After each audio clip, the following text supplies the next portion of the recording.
Hoje nós vamos falar do tempo do fim. Tempo do fim. Sinais do tempo do fim. Irmão, não são os poucos os sinais do tempo do fim. Mas, antes vamos contar uma ilustração. Na tarde de 31 de maio de 1889, um homem descia uma rua na Inglaterra, de uma pequena cidade. E ele descia gritando: fujam, fujam, que está vindo água. A barragem estourou. A barragem estourou. As pessoas que ouviram aquele homem saíram correndo da cidade e salvaram as suas vidas. Aqueles que não ouviram a mensagem daquele homem, que ouviram, mas não deram crédito, morreram arrastados pelas águas. É que aquela cidade, ela ficava numa baixada e logo acima tinha uma represa. E aquela represa tinha muitos anos naquele local. E as pessoas diziam assim: por que eu tenho que fugir se essa represa já está aí há anos? Eu nasci, cresci com essa represa no mesmo local. Não tenho que acreditar nisso. O resultado das pessoas que não acreditaram foi que eles vieram a perecer embaixo da água. E o relato conta que poucas pessoas acreditaram nesse relato e por isso salvaram. Mas a Bíblia também narra uma outra história, a história de Ló em Sodoma e Gomorra. Deus, ele falou que destruiria a cidade e mandou que o anjo advertisse Ló. Eu vou pedir aos irmãos que abram a Bíblia no livro de Gênesis, no capítulo 19. Ló correu falar com os noivos das suas filhas. Tratem de sair já da cidade, disse ele. Ela vai ser destruída pelo Senhor. Mas os moços acharam que ele estava brincando e não deram ouvidos. No verso 12, ele diz assim: então disse os homens, ou seja, os anjos, a Ló: tens aqui alguém mais do Deus? Genro, teus filhos, tuas filhas, todos quantos tens da cidade, faz-os sair deste lugar. Então o anjo mandou Ló advertir todos os seus familiares. Ló, então, aqui, Carol leu para nós no verso 14, que Ló foi advertir os seus genros. E os seus genros, de imediato, começaram a dar risada de Ló, achando que Ló estava louco, porque Ló tinha uma idade um pouco avançada. E eles falavam: esse velho está louco. E começaram a dar gargalhadas de Ló. Eles não estavam nem um pouco preocupados, porque a cidade continuava maravilhosamente bem. Não havia nenhum sinal de que aquela cidade seria destruída. Mas Deus mandou avisar Ló e seus familiares. No livro de Lucas, capítulo 21 e o versículo 25, havia os sinais no sol, na lua, nas estrelas, sobre a terra, angústia entre as nações, em perplexidade por causa do bramido do mar e das ondas. Irmãos, não faz muito tempo que nós já vimos o sinal no mar. Todos nós lembramos do tsunami. Um negócio assim, que engoliu as cidades no sul da Ásia. Foi o sinal no mar. Mas na verdade o que eu queria, veja, não era esse verso não, tá? Era Mateus 13, 22. Lucas 17, 28. Tem que jogar da certo. O mundo estará também como nos dias de Ló. O povo andava para lá e para cá, em seus negócios diários, comendo, bebendo, comprando, vendendo, cultivando e construindo, até que amanhã em que Ló deixou Sodoma, e então fogo e enxofre choveram dos céus e destruíram a todos. Sim, será um dia normal como os outros, até a hora da minha volta. Aqueles que estiverem fora de casa naquele dia não devem voltar para arrumar bagagens. Aqueles que estiverem nos campos não devem voltar para a cidade. Lembrem-se do que aconteceu com a esposa de Ló. Só isso. Obrigado. É isso. O que a Bíblia está dizendo, ou seja, Lucas está relatando, é que Não vai haver nada diferente onde nós possamos nos agarrar e dizer: Senhor, vai terminar o mundo hoje porque algo diferente aconteceu. Os sinais estão acontecendo porque nós já estamos no tempo do fim. É o que diz lá a profecia dos 2.300 tardes e manhãs. Nós já estamos no tempo do fim. Então não vai acontecer algo de estranho. Nós vamos estar fazendo tudo o que nós temos costume de fazer quando virá repetida a destruição. Então nós temos que nos preparar a cada dia, não esperar para o último dia.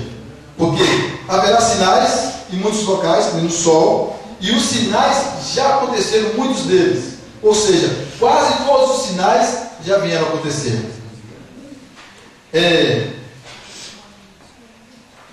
O primeiro sinal está em Mateus 24, 29. Nós agora vamos ler a Bíblia porque não tem como a gente falar de sinal sem mostrar na Bíblia.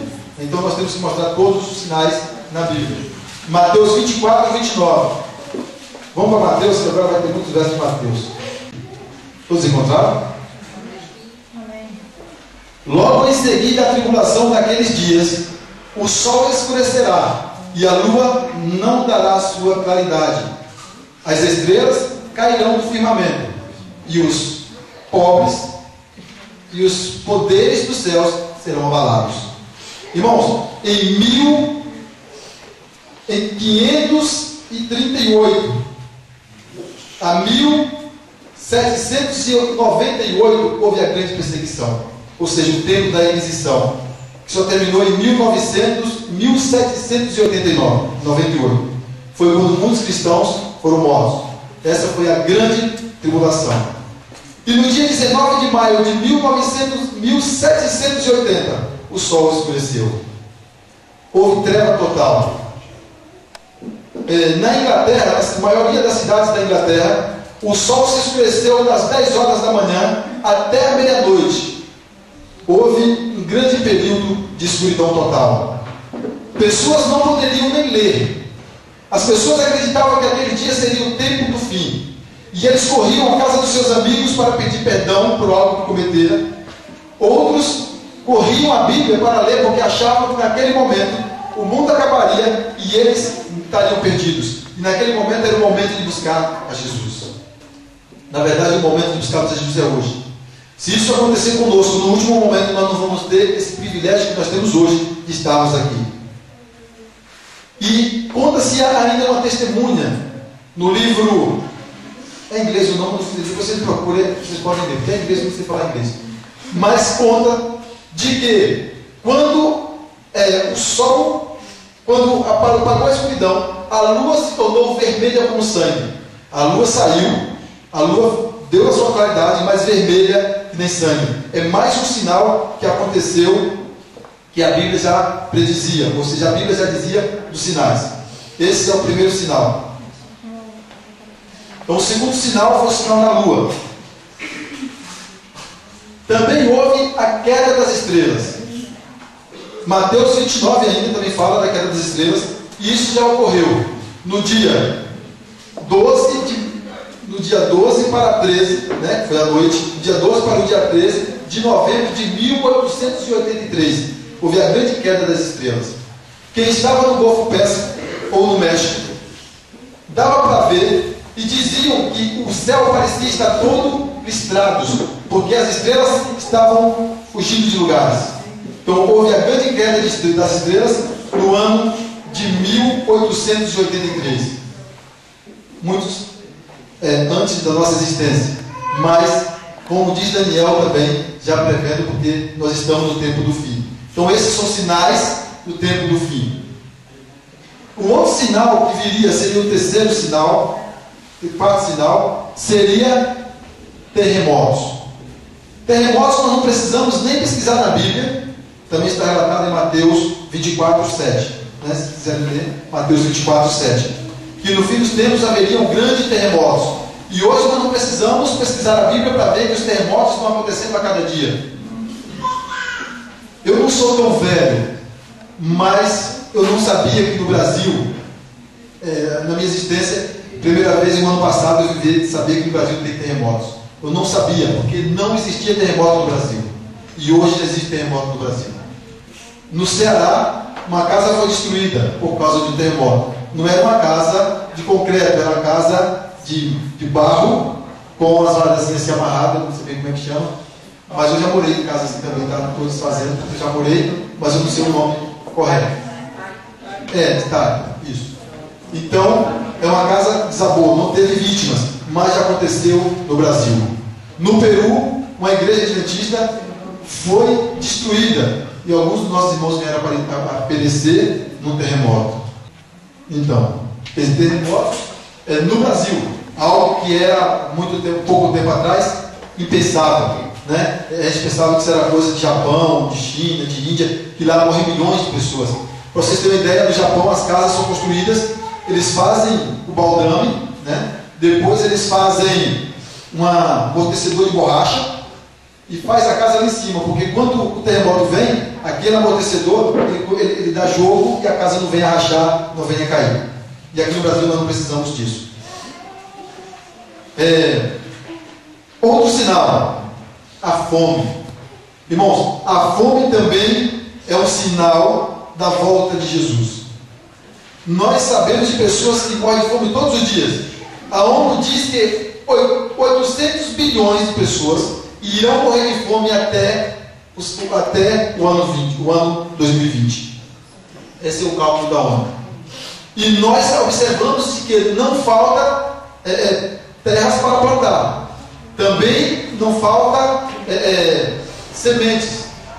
Essas coisas acontecem porque a Bíblia já dizia. A Bíblia já dizia muitos antes de nós nascermos. Porque a gente tem que entender que revistas, todo mês tem uma. Mas a Bíblia, a mesma que eu tenho hoje, é a que minha bisavó, meu tataravô tinha. Então a Bíblia não muda. Então a Bíblia desde o início já dizia todas as coisas que iam acontecer no tempo do fim. Outro sinal, o quinto sinal.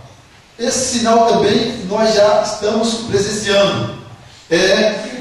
Eu não vou nem falar qual é o sinal, eu queria que alguém lesse a Bíblia no livro de Lucas, capítulo 21 e versículo 11.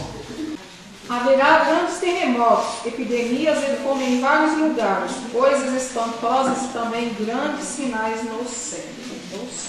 Mas aqui, vários sinais, mas nós vamos parar em um sinal: epidemias. Irmãos, vocês viram que a Bíblia também já predizia epidemias. E nós estamos presenciando. Primeiro nós presenciamos a AIDS. Depois nós presenciamos outras doenças, que nem o vírus ebola, vaca louca, gripe aviária, né? E agora nós estamos presenciando o quê? H1N1. Então nós estamos presenciando mais uma epidemia. Ele mais no livro Eventos Finais, ela diz que muita gente serão dizimadas da terra por epidemias. E as epidemias já estão acontecendo. Tudo isso está dizendo para nós: acorda que o fim está próximo. Nós temos mais outros relatos, mas não vai dar tempo se nós lermos tudo. Então vamos direto para outro sinal. Esse sinal é um sinal que nós já conhecemos. É um sinal que não acontecerá com o nosso planeta e sim conosco. Acontecerá comigo, com você, cada um de nós, se permitirmos que esse sinal venha acontecer. Esse sinal está em 2 Timóteo, capítulo 3, o versículo 1 ao 5. 2 Timóteo 3, capítulo 1 e 5. É importante para vocês saber isso também, Timóteo, que nos últimos dias vai ser difícil ser cristãos, porque as pessoas só amarão a si mesmas e ao dinheiro, serão orgulhosas, fanfarronas, zombarão de Deus, desobedecendo aos pais, sendo ingratas com eles e completamente más. Serão duras de coração e nunca submeterão aos outros. Serão sempre mentirosas, desordeiras e não se incomodarão com a imoralidade. Serão rudes e cruéis, escarnecerão daqueles que procuram ser bons. Irmãos, Não sou eu que estou falando, a Bíblia está falando o que aconteceria no tempo do fim. E a pergunta que eu vou fazer para os irmãos é: essas coisas já estão acontecendo? Eu acredito que aqui ninguém conhece alguém egoísta, avarento, blasfemadores, desobedientes. São as coisas que nós mais vemos por aí. Pessoas que dizem assim: não preciso ir para a igreja, porque o meu Deus está no lugar, qualquer lugar, está no meu coração. Fazem de Deus qualquer coisa, zombam até de Deus. Pessoas que dizem que o meu avô já dizia que Cristo voltaria e Jesus até hoje não voltou. São pessoas escarnecedoras. E a Bíblia dizia que no fim dos tempos, pessoas iam escarnecer de Deus. E nós já estamos vendo todas essas coisas acontecerem. Em Fortaleza, um homem magro, alto, ele subiu numa torre porque ele estava achando que o mundo não teria uma solução, e a solução que ele encontraria era tirar sua própria vida. E quando aquele homem estava em cima daquela torre, ele gritou que pularia. E as pessoas que estavam presenciando a cena, o coro que gritaram foi: pula, pula, pula. Gritaram para que aquele homem se jogasse. Então a gente vê que o amor realmente está se esfriando. Algum tempo atrás as pessoas estariam preocupadas chamando de resgate, mas agora as coisas mudaram, e eles estavam ali querendo ver festa. Para aquelas pessoas que estavam ali, aquilo era festa, e gritavam em coro: pula, pula, pula, porque eles queriam ver realmente aquele homem pulando. Também em Fortaleza, um outro homem, ele estava à beira da ponte querendo se jogar, e o policial, o bombeiro, chegou para ele e falou assim: olha, fala para mim uma coisa, conta para mim por que você quer se jogar dessa ponte. Se você vai falar por quê, e eu vou te falar por que você não deve pular, e depois você vai me dar a mão, nós vamos sair desse local. Então aquele homem começou a falar por que ele queria se jogar da ponte. E uma das coisas que ele falou foi o seguinte: o mundo não tem amor, o mundo não presta, não tem mais espaço para mim. Então ele começou a conversar com aquele policial falou assim: fica quieto, me dá a mão, vamos pular nós dois. Porque o policial viu que o mundo não tinha mais solução, e a solução que eles encontraram foi tirando sua própria vida.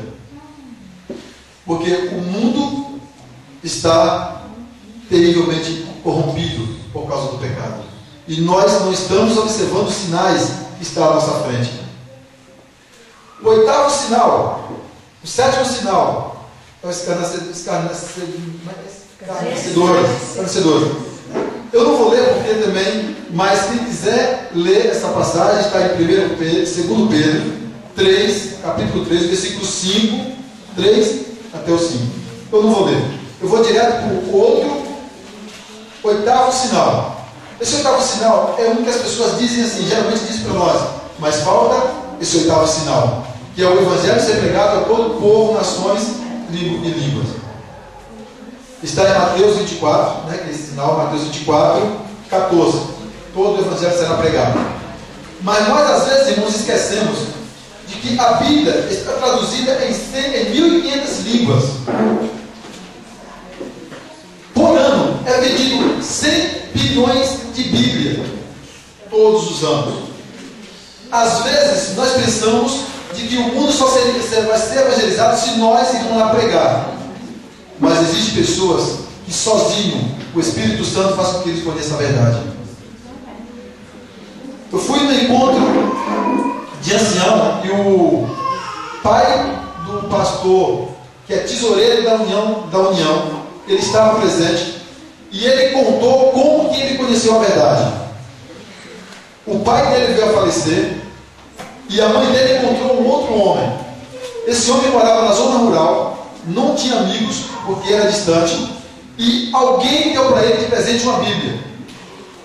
Ele então começou a ler a Bíblia sozinho, sem que ninguém o ensinasse, e ele descobriu a verdade do sábado e dos alimentos. Então ele foi até o padre da cidade um dia perguntar, e o padre não soube explicar para ele. As explicações que o padre deu não convencia a convicção de que ele tinha de que a Bíblia estava certa. Aquele homem voltou para a roça, continuou morando na roça, mas ele resolveu por si mesmo guardar os sábados e não comer comidas impuras. Mesmo sem saber que existia adventista no mundo, ele estava sozinho com as suas convicções. Até que um dia, Ele veio para a cidade e o próprio padre falou para ele: olha, tem alguém que segue esses caminhos que você está ensinando. E ele conheceu a igreja adventista, se batizou, e ele ensinou às crianças, que até então não era adventista, o caminho que deveria andar. E hoje aquelas crianças é o pastor da União. Amém, Senhor. Então nós às vezes pensamos que só nós temos que pregar. Claro, temos que pregar e devemos, porque nós temos a verdade. Mas a Bíblia é a verdade maior. E a Bíblia por si, a Bíblia não precisa de intérprete. O Espírito Santo interpreta a Bíblia. E por isso a Bíblia, ela já está sendo, tem 100 milhões vendida por ano. Então ela faz o trabalho. E o último sinal seria a angústia entre as nações. Irmãos, hoje existe estresse, existe depressão e outras doenças más. Na verdade, nossa vida está angustiada, nós temos angústias. Nós, por muito que nós estamos no meio de muita gente, às vezes nos sentimos sozinhos. Porque a vida moderna faz com que nós corremos de um lado para o outro. Que nós estejamos sempre ocupados. Nós não temos espaço para nossos amigos, para nossos vizinhos, para nossos parentes. E nós acabamos, ficamos estressados e pegamos doenças e até mesmo angustiados. Às vezes a gente ouve as pessoas dizer assim: eu tenho uma angústia dentro de mim. Essa angústia, se nós buscarmos a Deus, Deus tira de nós todas essas angústias. Amém. Então, irmãos, para terminarmos, nós vamos ler o último capítulo. O último capítulo, que diz Lucas 21 e o 28. Assim: ora, ao começarem estas coisas a suceder, exaltai, erguei a vossa cabeça, porque a vossa redenção está próxima. Amém. Irmãos, as coisas já estão acontecendo. Nós não podemos ficar com medo porque estão acontecendo. A Bíblia diz que nós temos que render graças a Deus, porque essas coisas estão acontecendo. E nós temos que nos preparar para encontrarmos com Cristo. Porque sem Cristo nós não temos salvação. Lá em Colossenses diz assim: tudo posso naquele que me fortalece. Então que Deus possa abençoar, irmãos, que esses sinais não venham a ser pedra de tropeço para nós, mas que seja um alerta, para que nós ficamos alertas, sabendo que o mundo está próximo e que possamos encontrar com Cristo nas nações celestiais. Amém. Para terminar, vamos ouvir o hino.